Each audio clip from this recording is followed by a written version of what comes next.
Gracias, Jessy. Hola a todos, ¿cómo están? Qué gusto verlos. Veo caritas conocidas, otras nuevas. Qué lindo encontrarnos en este espacio todos. Y bueno, para los que ya son alumnas de Casa Gestalt, pues les va a tocar dar la clase conmigo porque ya son unas expertazas.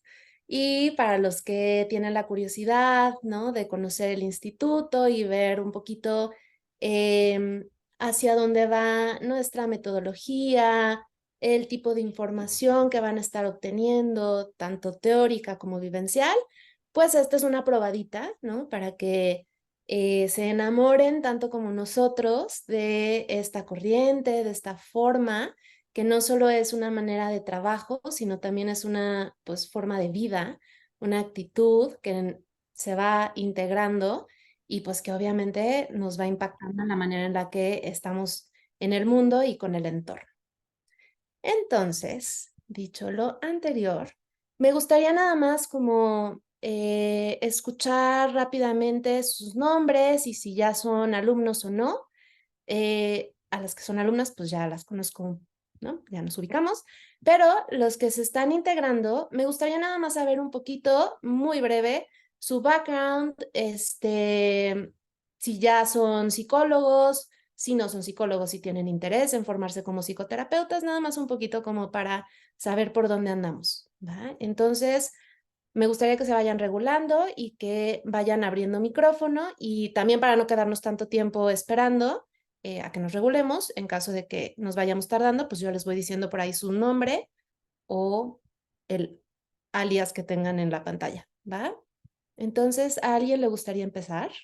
Son nuestras van a ver que obviamente hay conceptos que ustedes ya han revisado por mucho tiempo y también las que vienen desde cortes humanistas o terapéuticos, pues van a ver conceptos muy conocidos. Pero algo que nos interesa en sobremanera es ver y dejar bien clarito cómo es que nosotros abordamos la psicopatología y el sufrimiento humano desde el humanismo porque por historia, por forma en la que se generó el humanismo, dejamos a un lado cualquier diagnóstico, cualquier forma de acercarnos que rompiera con la sensación de crecimiento y de desarrollo.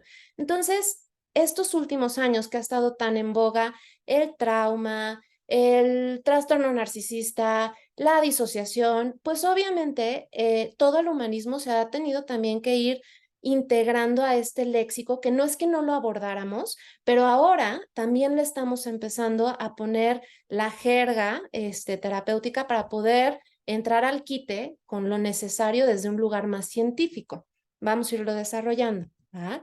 Entonces vamos a empezar desde lo más básico, que vamos a hacer una súper repasada de qué es el humanismo. Y vamos a empezar situándolo en que el humanismo empieza en los años 60 como una rebelión hacia las distintas ramas que se venían desarrollando en la psicología. Vamos a recordar que primero empezó el psicoanálisis, ¿no? Como todo este estudio del inconsciente, todo este estudio de los instintos, y después, como una rebelión al psicoanálisis, viene el conductismo después de la Primera Guerra Mundial que dice, a ver, todo bien, pero yo necesito sociedades funcionales. Entonces, quiero abordar la forma en la que la sociedad se puede acomodar de una mejor manera. Entonces, le voy a entrar a las actitudes y a las acciones, y ahí sí, como decían los fundadores, ¿no? Denme al peor criminal y puedo hacerlo la mejor persona o viceversa, ¿no? Y en los 60, cuando viene como este Flower Power, pues hay una rebelión hacia el ser humano y la sociedad diciendo, oye, yo no soy una cosa, yo no soy algo que se reduce en una acción. Yo soy amplio y como por ahí decía Adelfa, ¿no? Pues somos mucho más que una parte. Entonces buscan poner esta filosofía de la democracia y la ética. Se rebelan hacia las guerras, se rebelan hacia la forma en la que la sociedad estaba conformada y entonces dicen, hey, ¿nuestros sentimientos qué? ¿Nuestras emociones qué? ¿Nuestro cuerpo qué? Y de ahí es que entonces se empieza a generar toda esta corriente que dice, a ver, el ser humano tiene el derecho y la responsabilidad de dar sentido y forma a su propia vida. Entonces, va a poner al ser humano como el eje de sus preocupaciones, de sus motivaciones y de sus deseos. Ya no es el inconsciente, ya no es tampoco la forma en la que me tengo que comportar. Hay algo mucho más trascendente en la manera en la que yo decido ponerme en el mundo. Y de eso va el humanismo, ¿no? Entonces, tiene una serie de principios, aquí les estoy poniendo los más importantes, que es ver al individuo como un todo. Y esto quiere decir que no podemos reducirlo a una de sus partes. No podemos ver al individuo como una acción, como una etiqueta, no lo podemos ver como una forma de moverse en el mundo. Entonces, nos invita a ir agregando sus diferentes dimensiones para poder integrarnos diferente a esta relación en la sociedad, a esta relación más nutritiva, más trascendente. Nos dice que el ser humano de forma inherente va a buscar la autorrealización, que constantemente va a buscar ser mejor, ¿no? Ir hacia su más grande trascendencia. Y por ahí, Mónica, un poquito de lo que decías, ¿no? Como, ok, ya he logrado esto y he ido pasando todas estas etapas en mi vida y desde donde estoy y desde lo que elijo, hay algo que me sigue moviendo más. Hay una curiosidad que me pide nutrirme diferente y me pide expanderme, ¿no? Entonces, eso tiene que ver con la autorrealización natural del ser humano. No me voy a reducir a lo que debería de estar haciendo. No me voy a quedar en capital humano si mi cosquillita es crecer más, buscar más, ampliarme más, ¿no? Y hay una tendencia actualizante que tiene que ver con esta energía movilizante que me va a llevar hacia mis siguientes pasos de vida. Nos habla también de que vamos a estar buscando constantemente la libertad. Y claro que el ser humano tiene sus limitaciones dependiendo del contexto, pero Maslow Rogers nos dice, si el ser humano profundiza en su experiencia, va a encontrar más opciones, por más limitado que sea su entorno. Entonces, esa es la gran invitación del humanismo, es si yo hago consciente mi momento, mi entorno, mi forma, mis emociones, ¿no? Mi relación, entonces mis posibilidades se amplían y puedo elegir para mí y puedo elegir responsablemente también para el otro, más bien para el otro no, para el entorno, ¿no? Para hacer contacto con él. Y hay un contexto humano en esto. Entonces, no soy yo solo. Yo soy un ser que está inmerso en el mundo y que tiene un impacto y tiene un, una responsabilidad en la relación y en la manera en la que me comunico y estoy permeando todo el tiempo y co-creando con el otro.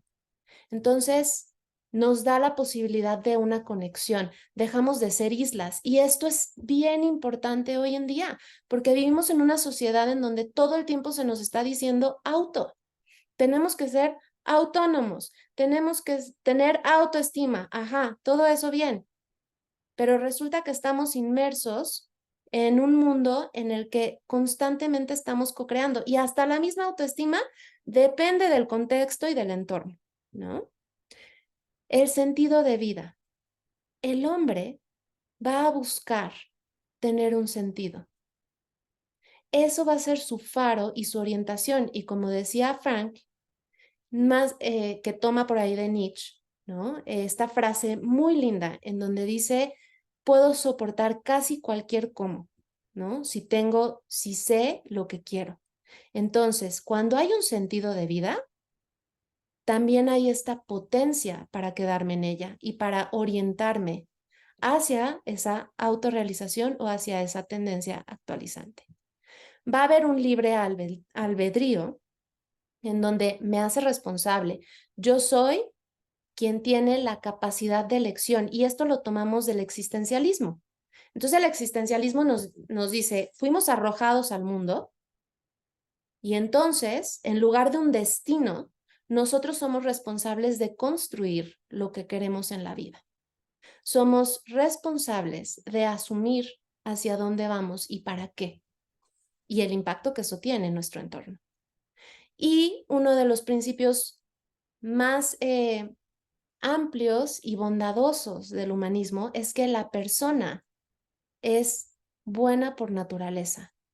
A diferencia del psicoanálisis, que nos dice que el bebé nace con este egocentrismo y con este egoísmo, el humanismo ve a la persona inherentemente buena y que va a tener todos estos principios orientados siempre a su mayor desarrollo.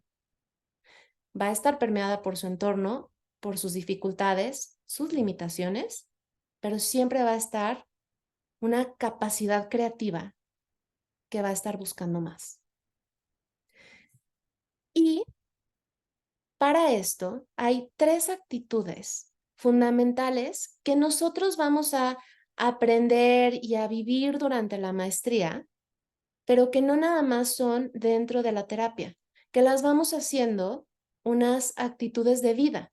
Por eso decimos que el humanismo no nada más es de la puerta del consultorio para adentro, sino es una forma de vida, nos da un sentido de vida. Vamos a trabajar con la aceptación positiva incondicional, vamos a trabajar con la empatía y vamos a trabajar con la autenticidad. Y ahí me gustaría que alguna de nuestras alumnas de por acá nos contara un poquito de qué van estas 3 actitudes. Entonces, Mili, Xochitl, Gaby, Ara, ¿a quién les gustaría, Kenny, contarnos de qué van estas 3 actitudes rogerianas? Ah, que dijeron, voy a entrar a la clase nada más a oír, ¿verdad? No. A ver, Mili, cuéntanos, ¿de qué van estas actitudes? Hola, buenas tardes a todas. Pues creo que para mí la aceptación positiva incondicional es como dejar fuera los juicios que normalmente emergen como de creencias propias y aceptar al otro tal cual es, eh, como reconociendo su esencia y dejando como crear un nuevo concepto, una nueva como un nuevo entendimiento de esa persona, desde quién es, sin ponerle nada mío. Ujú. Qué lindo porque ahí Mili nos está hablando de otro concepto fundamental que van a ir aprendiendo y desarrollando que se llama epoché.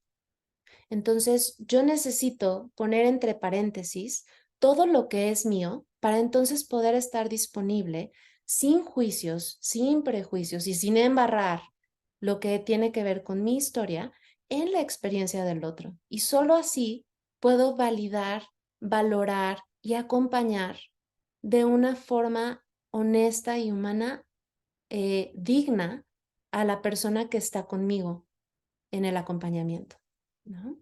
Gracias, Mili. Ok. Em, por ahí está también la empatía y la autenticidad, y ahí me gustaría preguntarle a Xochitl, ¿no? ¿Qué onda con la empatía y la autenticidad? ¿Cómo se viven en un acompañamiento terapéutico? Hola, pues como que estas 3 actitudes van como muy de la mano, ¿no? Es el aceptar al otro, como lo decía Mili, y un paso, como decir, un paso más allá, el ponerte en su lugar, ¿no? El ponerte en su lugar y el actuar a consecuencia de ello, ¿no? Y Mm, eso va a ir como que abriendo también y abriendo la relación y estableciendo mayor confianza con el cliente, ¿no? mm. Y, por ejemplo, ahorita que nos lo está contando Xochitl, ¿no? Y deja tu microfonito abierto, Xochitl, pero ¿qué pasa cuando yo estoy haciendo un acompañamiento en donde puedo ser súper empático, puedo tener aceptación positiva incondicional, pero mi autenticidad híjole, dice, algo me está pasando a mí con esto. ¿Cómo le hacemos cuando, cuando diferimos para que sea algo digno para el acompañamiento, Xochitl? Bueno, pues el mostrarte auténtico también es parte de, ¿no? Podemos expresarlo, podemos buscar la forma de hacerle ver al cliente también cómo nos sentimos, ¿no? Puede ser que algo o que tengamos algún, algún punto de vista sobre lo que el cliente nos está contando y pudiera ser que de alguna forma pues se lo hagamos saber, ¿no? Hagamos saberle lo que también va a crear, pues va a estrechar esta confianza en la relación con el cliente. Ujú, ujú. Gracias, Xochitl. Perfecto. Y entonces, ¿por qué hago esta pregunta? Porque a veces pensamos que el humanismo es todo rosita y es todo como light y no, la realidad es que vamos a trabajar también con las resistencias y con las defensas de nuestro cliente para entonces confrontar, porque lo que buscamos es que haya una coherencia y que la persona sea lo más honesta consigo mismo, con las partes que puede aceptar, pero también confrontando ese yo ideal, ¿no? Y bajándolo a lo real. Y ahí es cuando el humanismo promete y genera la transformación, la ampliación de la persona, ¿no? Entonces, bueno, pues ustedes van a decir todo muy bonito, pero eso que conmigo, ¿cómo se come? Vamos a hacer un ejercicio muy breve y ahorita nos vamos ya de entrada a la psicopatología. Vamos a pensar qué es eso de que soy más que el conjunto de mis partes. Entonces, saca por ahí un cuadernito o en tu computadora y escribe un adjetivo que te haya marcado en la vida. Y puede ser una etiqueta, puede ser una palabra que haya tenido un peso importante emocionalmente. Y déjenme mover esto porque quiero verlas ahí un poquito todas. Espérenme. Ahí están.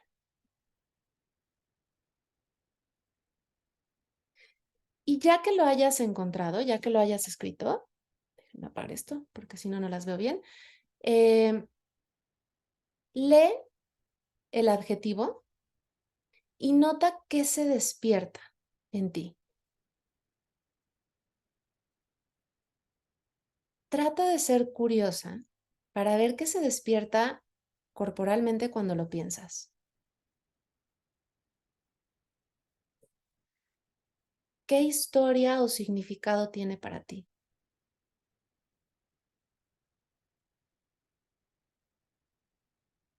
Y ya que lo hayas identificado, describe para ti las ventajas y beneficios que tiene esa palabra. Si es una palabra que está más tirada a algo doloroso, trata de encontrarle un símil desde un lugar mucho más luminoso.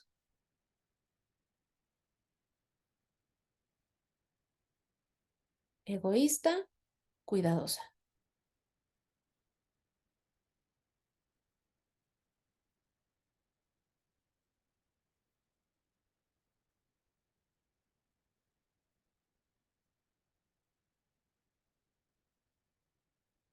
¿Mm?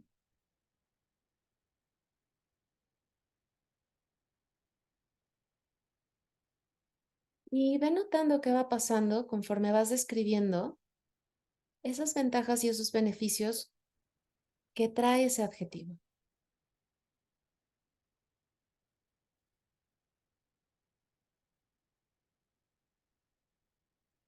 Y como por supuesto esto se trata de una integración global, piensa también en sus costos.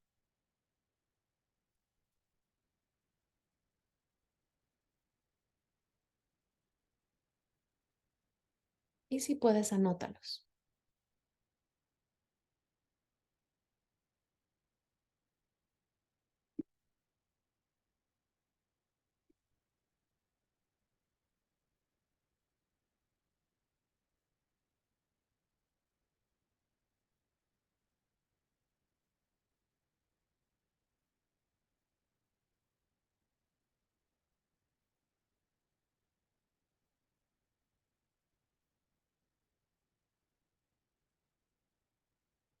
por último,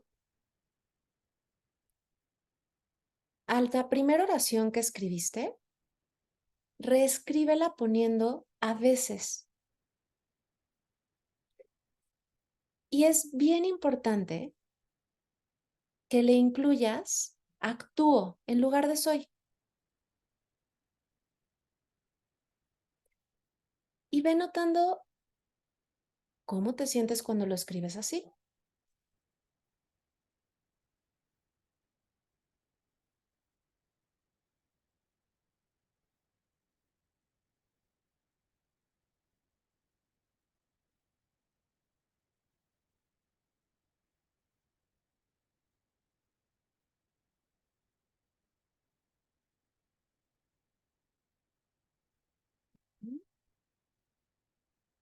Mientras lo vas notando, nuevamente vuelve a checar tu cuerpo.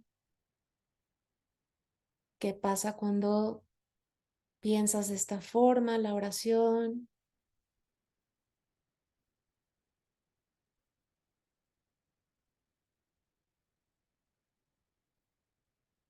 Y me gustaría escuchar a una personita nada más para ver si algo cambia. Puede ser que no, pero ¿a quién le gustaría contarnos? Carla.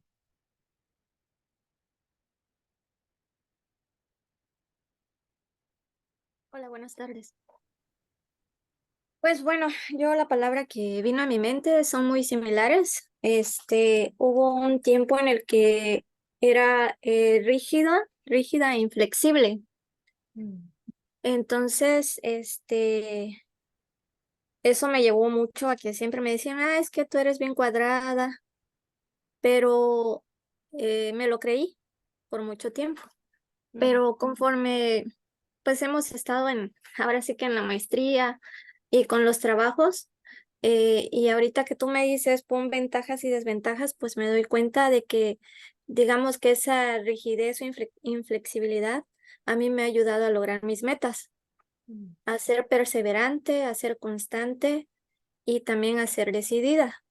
Y mm. las desventajas que he visto, pues que he pagado precios muy altos de estar en círculo de amistades, aunque no me gustara estar, pero con tal una pues de no estar sola y Mm, otra olvidándome de mí misma, mm, como estar más para los demás, estar al pendiente qué le pasaba a mi familia, a mis amistades, y yo siempre me ponía como en último, mm. en, en otro plano, ¿no? En segundo plano. Entonces creo que eso es lo que este, logré encontrar en este ejercicio y pues sí, a veces actúo así rígida, inflexible, pero ya desde una conciencia, ¿no? Logro darme cuenta, Mm, desde que pasa en mi cuerpo, me voy sintiendo y ya también puedo decir si quiero o no quiero. Eso. Ok. Gracias, Carla.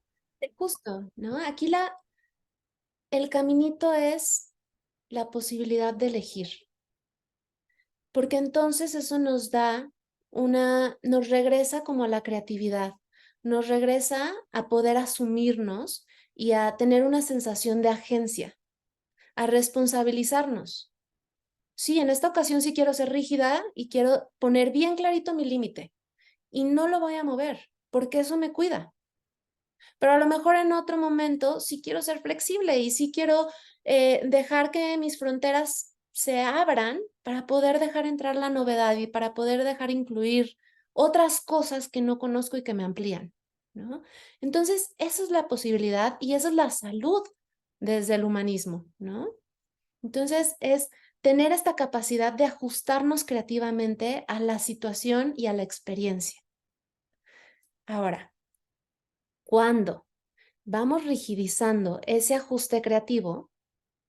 Es cuando perdemos la salud, porque entonces lo vamos como encapsulando y lo podemos ver desde tensiones corporales, lo podemos ver desde tensiones emocionales, lo podemos ver desde tensiones en pensamientos, desde tensiones en acciones, ¿no? Y entonces pareciera que no somos tan novedosos, pareciera que estamos pasando por el mismo bucle constantemente. Y para la Gestalt, por ejemplo, La neurosis es la falta de personalidad, de novedad. Mientras más arraigada la personalidad, más neurosis. Tras toda la vida queremos definirnos cómo somos. ¿Quién eres? Y entonces parece que nos enseñan a que tenemos que tener una definición bien específica. Yo soy ta, ta, ta, ta. Y en la Gestalt decimos, no, a ver, espérate. Mientras tú te identificas con el yo soy, estás perdiendo toda la posibilidad de expandirte. No quiere decir que no lo integres como una parte de ti, pero si lo rigidizas, cuesta mucho, cuesta mucha salud.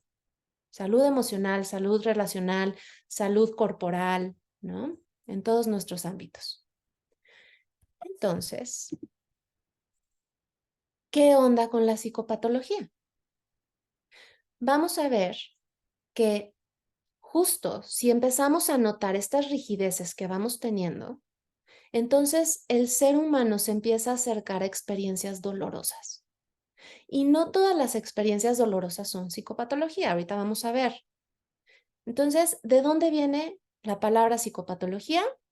Psique, ¿no? Las que son psicólogas o están en la maestría, ya se saben qué onda con el estudio del alma, ¿no? Pero bueno, psique, alma, patos, que viene de padecimientos sufridos o sin elección. Y logos, estudio. Entonces vamos a decir que la psicopatología es el estudio de las experiencias en las que no podemos sentirnos plenamente agentes y libres. Y ahora hace todo el sentido con lo que platicábamos de las actitudes humanistas y de los principios, ¿no? Porque si entonces yo estoy cayendo en una imposibilidad de ser libre, de tener agencia y responsabilidad por mí mismo, ahí es cuando empiezo a rozar por esta experiencia.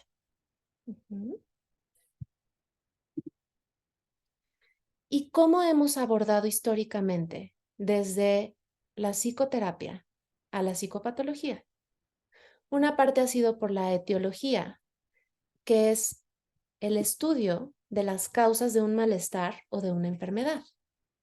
Entonces, en estos estudios es como cuando vemos a la medicina, ¿no? Yendo a investigar, a ver qué onda con la serotonina o qué onda con el litio, ¿no? A ver cuál es la causa de este malestar fisiológico. La patogénesis es el modo en el que el malestar toma forma. Entonces ahí vemos al DSM-5 diciéndonos, esto es un trastorno narcisista con rasgos depresivos, ¿no? O lo que sea. Entonces, vemos que es esta definición de acciones sobre el malestar. Pero es un fenómeno que no puede ser comprendido aislando al cerebro ni tampoco al individuo, porque entonces, como decíamos hace ratito, el ser humano es más que sus partes. Si yo solo veo el cerebro, puedo entender una partecita, pero no voy a entender cómo es que está teniendo la creatividad de relacionarse de cierta forma. Y entonces ahí vuelvo a mi cliente un objeto de estudio. Pierdo la capacidad de dignificarlo. Y entonces los vamos volviendo numeritos. Y eso es la gran revolución del humanismo ante la psicopatología. Es cómo vuelvo a darle la dignidad a este ser que es mucho más amplio, que es grande, que tiene posibilidades, aun cuando está cargando un sufrimiento profundo. Entonces, la mirada desde la psicopatología fenomenológica y gestáltica es comprender las formas y procesos del sufrimiento humano. El sufrimiento, toma diferentes formas y esto es bien importante porque el sufrimiento es único para cada persona, pero sí también es universal. Entonces yo puedo ver una depresión y puedo nombrarla como tal y cuando la enmarco, algo parece tener sentido o algo me da más tranquilidad. Pero no quiere decir que la forma en la que yo estoy viviendo este sufrimiento es igual a la de mi comadre de al lado que también está pasando por una experiencia depresiva. Entonces, tenemos estas dos posibilidades en donde, claro que nos vemos en esta conexión con el mundo, en donde tenemos formas de sufrimiento típicas por ser seres humanos, porque somos la misma raza. E incluso, y a veces se nos olvida, tan parecidos al resto de los mamíferos, ¿no? Pero, pues claro que también es personal y tiene que ver con nuestro contexto y tiene que ver con la manera en la que nos vivimos y nos desarrollamos. Nace del campo relacional que ha atravesado la persona y que expresa. Y esto es importante porque, ay, tiene un acento que, perdónenme, tiene un acento que no tiene que ir. Pero bueno, cuando nace el bebé, es más, desde que está en el útero, el bebé está en una experiencia relacional y va a acoplar su sistema nervioso de acuerdo al campo, que en este caso el campo va a ser, pues, el vientre materno.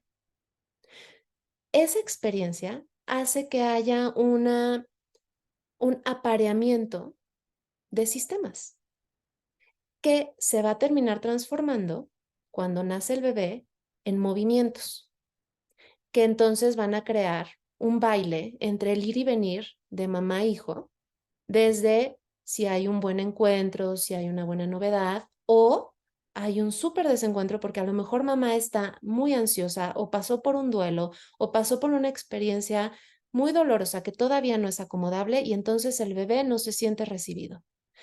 Ese campo relacional va a marcar la manera en la que el bebé se relaciona con su entorno y en la forma en la que puede ir digiriendo esa novedad o no. Entonces, podemos ver que el sufrimiento no solo es mental, es un sufrimiento profundamente encarnado, corporizado, estético, que se enraiza en nuestro sentir. Es decir, no lo puedo dejar en mis pensamientos. El sufrimiento se siente, se carga, se vive. ¿Y qué creen? Adentro de la consulta resonamos con él y es el que nos va dando la pauta de intervención. Claro que eso lo van aprendiendo, ¿no? De acuerdo a cómo vamos haciéndonos sensibles a esta resonancia y cómo vamos teniendo la lectura del ciclo que va pasando en este encuentro y en dónde se está atorando para poder completarse de una forma orgánica, de una forma satisfactoria. Y algo bien, bien particular del humanismo y de la Gestalt es que le ponemos la mirada hacia el apoyo. Y cuando hay una falta de apoyo, es cuando no se puede atravesar la experiencia ni asimilarla. Porque puede estar la presencia del otro, pero si no es lo suficientemente apoyador, entonces ahí es donde se encapsula. En el trauma, y por ahí lo dice Peter Levine, lo que ocurre es desconexión con el entorno.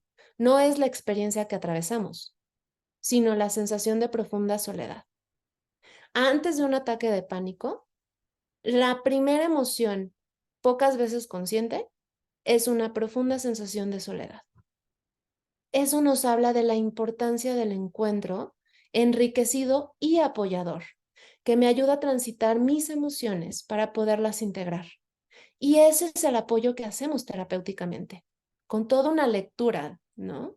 Que no nos dé el diagnóstico, más bien nos ayuda a ver dónde se está quedando esta falta de apoyo para entonces yo ponerla desde ahí y que mi cliente lo pueda atravesar y pueda entonces llegar a esta sensación de resiliencia, que se pueda expandir, ¿va? Se mantiene como un recuerdo abierto e inacabado y esto es una gestalt abierta. No pude completar el ciclo que venía con mi búsqueda de satisfacción de necesidad. Entonces se queda por ahí abierto, pero es tan intenso, es tan fuerte que no tiene una forma clara, no lo puedo formular, no puedo narrarlo y no es accesible. Y esa es otra parte que abordamos en la terapia. Le ayudamos a que el sufrimiento vaya teniendo un sentido, vaya teniendo una forma. No es quitarlo, sino que lo sostenemos y nos acercamos a mirarlo con nuestro cliente. Y por eso es tan conmovedor, tan profundo y también tan retador terapéuticamente trabajarlo desde el humanismo, porque es diferente quedarnos afuera desde un diagnóstico en donde voy palomeando los diferentes rasgos y entonces te paso un diagnóstico, te paso una serie de actividades y pues dale, y es tu responsabilidad si sales o no. No, aquí es ponernos con la conciencia y la responsabilidad de que hay una interacción que nos nutre y que nos hace crecer juntos. Sí, mi presencia y mi apoyo impacta en la forma en la que tú pones o no esos ajustes que hoy son los mejores que puedes hacer. A lo mejor no los más adecuados socialmente, pero son los mejores que puedes hacer y desde ahí los dignificamos para poder atravesarlos diferente. Entonces, vamos a hablar de ello como las huellas o rastros de la experiencia. Ok, esto no se preocupen tanto las que apenas van a entrar a la maestría, pero ¿qué va pasando? Cuando yo paso una experiencia tan dolorosa, mi función personalidad, ¿qué quiere decir eso a grandes rasgos? Es una parte de mí que identifica quién soy, qué experiencias ha pasado, no lo puede integrar. Entonces lo voy a mandar solo a mi experiencia corporal, pero de una forma que intenta cuidarme, pero que al mismo tiempo me disocia. Me saca de la presencia, me saca de la capacidad de vivenciar el presente. Y algo vital para el trabajo humanista gestalt es poder estar en el presente con todos los sentidos, porque eso es lo que nos conecta con la vida. Atravesamos lo más doloroso y lo más gozoso, pero cuando algo no es asimilable, lo disocio, lo encapsulo, me voy a la cabeza y dejo de sentir, o lo somatizo y entonces algo está pasando con mi digestión, pero pues quién sabe qué es, ¿no? Entonces mejor voy y me tomo un Pepto-Bismol. Todo bien con la parte médica, por supuesto, ¿no? Pero es importante integrarla justo con este recordatorio de somos un todo. No hay nada que impacte de un lado de nosotros que no esté moviendo otro y viceversa.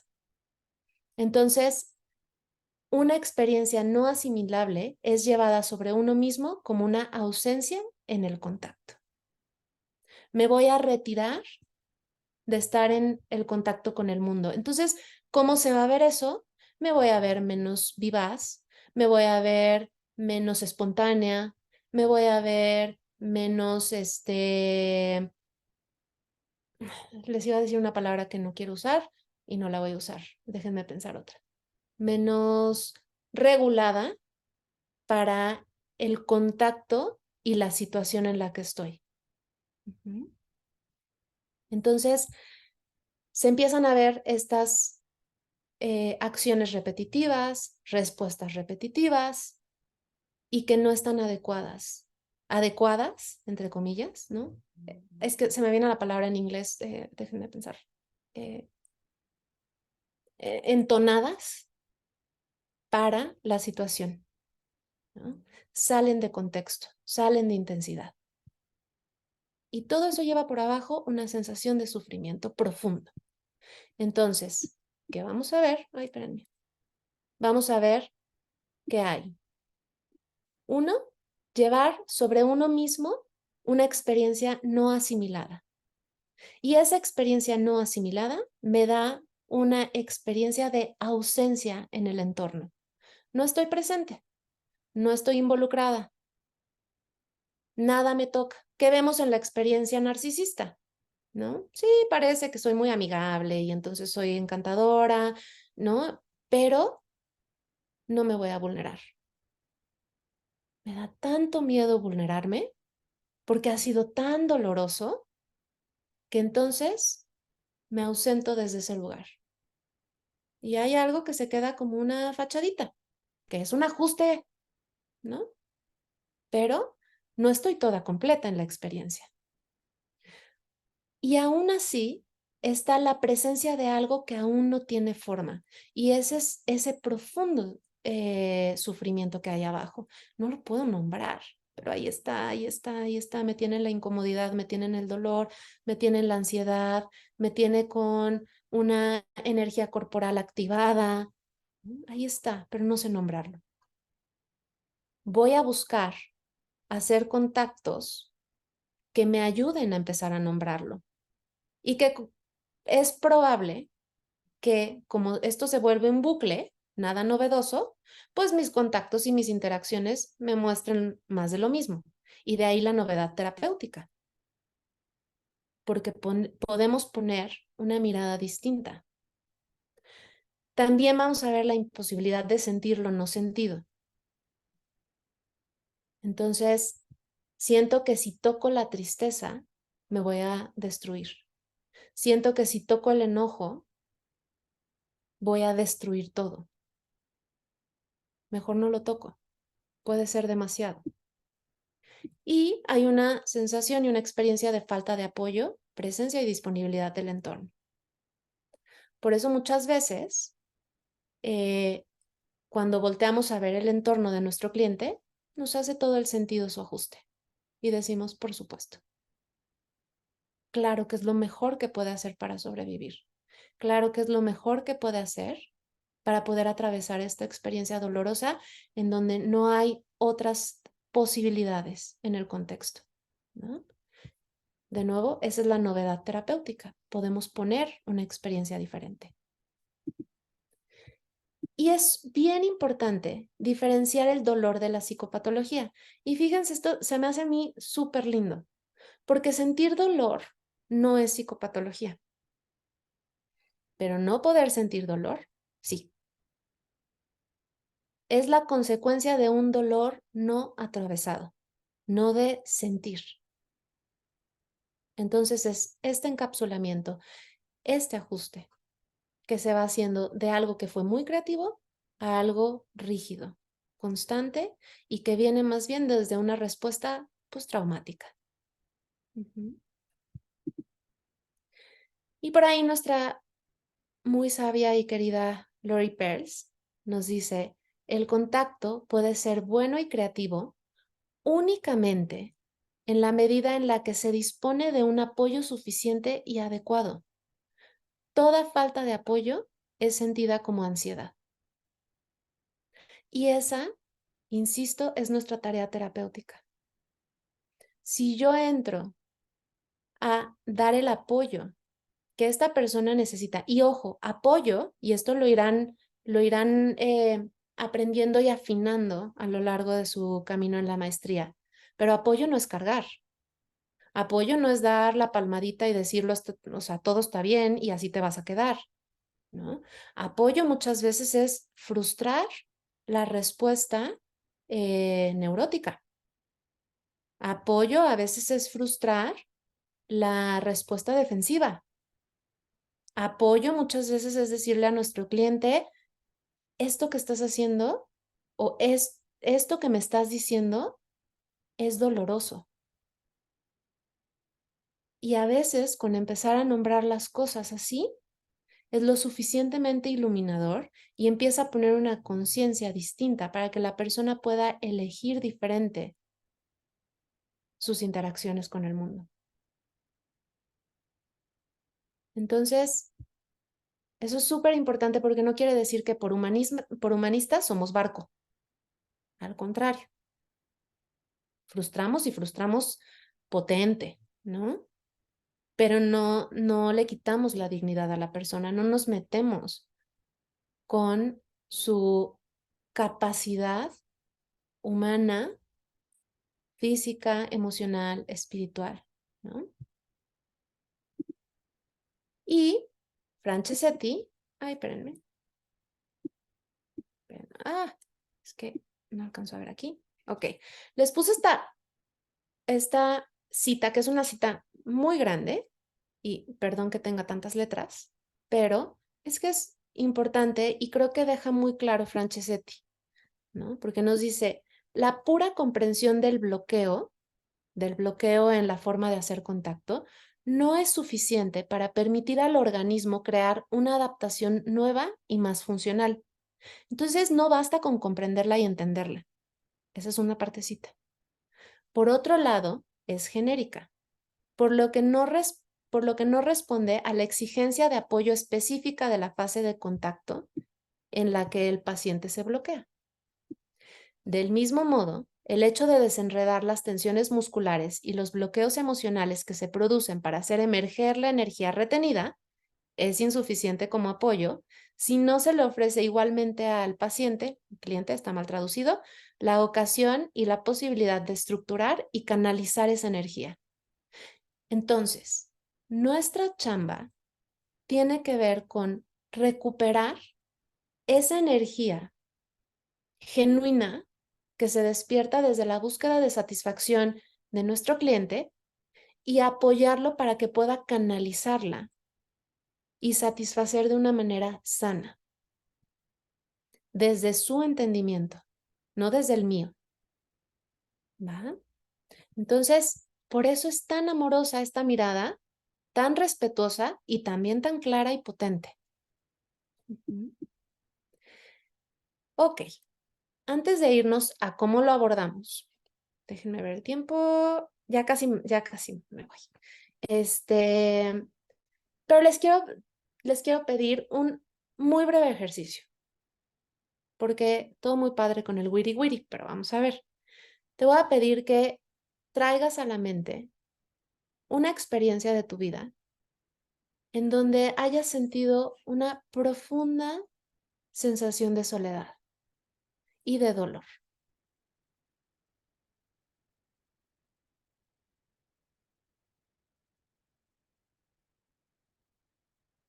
Y conforme la vas trayendo, sé curiosa en la manera en la que lo atravesaste y cómo estabas y qué herramientas utilizaste en ese momento para poder sostenerte.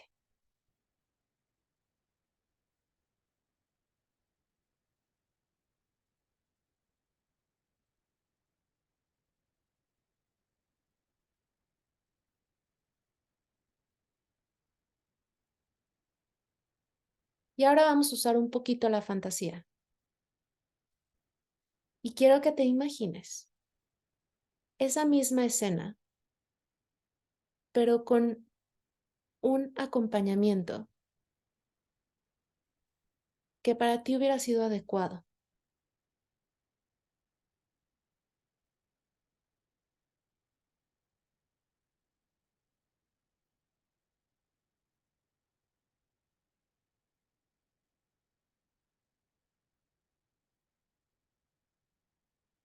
Y puede haber sido una cualidad, una presencia, una palabra o un silencio.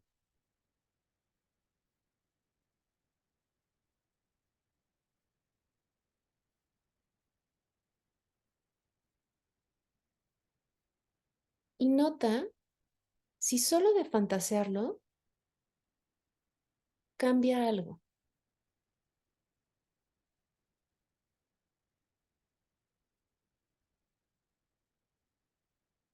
Imagina que puedes darte la posibilidad de lo que se quedó abierto allá y entonces. Y eso es con lo que aprendemos a trabajar cuando nos metemos hacia un acompañamiento de una experiencia de psicopatología, experiencia, no etiqueta, porque entonces podemos otorgar esa posibilidad para el sufrimiento del otro. Pero empezamos por nosotros, porque en este tipo de terapia nosotros somos nuestra mayor herramienta. El diagnóstico nos da una referencia para podernos comunicar con otras ramas. Y hoy es importante científicamente, ¿no? Y es importante para tener un lugar en eh, el mundo médico, ¿no? Y en la APA. Pero cuando estamos trabajando, muchas veces nos estorba más de lo que nos ayuda. Y va a ser la propia experiencia la que nos va a hacer ser sensibles y y tener una experiencia mucho más profunda con nuestro cliente.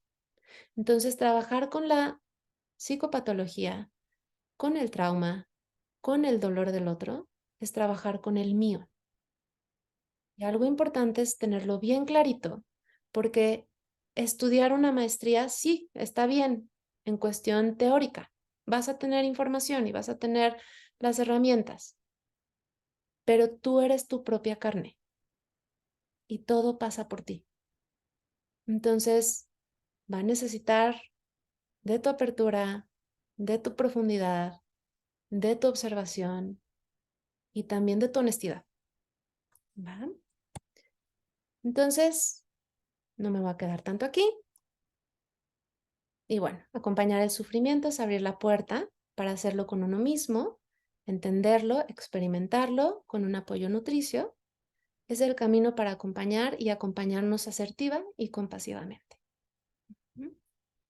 Entonces, espero que con esta micro repasadita así básica, ¿no? De qué va el humanismo, de qué va nuestra mirada hacia el abordaje del sufrimiento, pues tengas un poquito más de idea hacia dónde caminamos, cómo lo miramos y sobre todo que revises, ¿no? Que esto haga eco contigo, que te invite a explorarte a ti, porque es un camino que si por algo somos conocidos los humanistas, es que somos vivenciales y experienciales.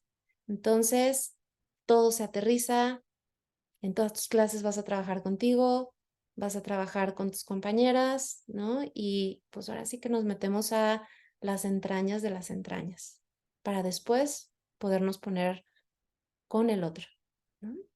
Entonces, bueno, pues sí, así un rapidísimo para no robarles tanto tiempo, ¿no? Si alguien tiene una pregunta o un comentario, ¿no? Pues pueden abrir micrófono y ponerla.